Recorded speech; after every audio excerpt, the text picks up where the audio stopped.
ұйықтағым келеді. Мына жеріне ғана жатамын. Менің үлкен арманым анамның жазылып кетуі деп. Өзбекстанға бардық, көрдік, тағы халқында істеп беремін деді. Разы болсын барлығыңызға. Қуанышымды айтып жеткізе алмайтын, қатты толықтым. Рахмет сіздерге. Рахмет барлықтарыңызға. Алла разы болсын.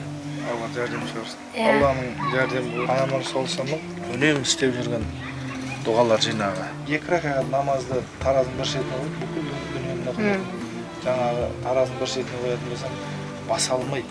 Намазды баса алмайды. Қараңызшы. Намаз қанша уақыт оқисыз? 1-3 минут оқисыз. Мына бүкіл дүниені қолға түсіру үшін қанша уақыт жұмыс істейсіз?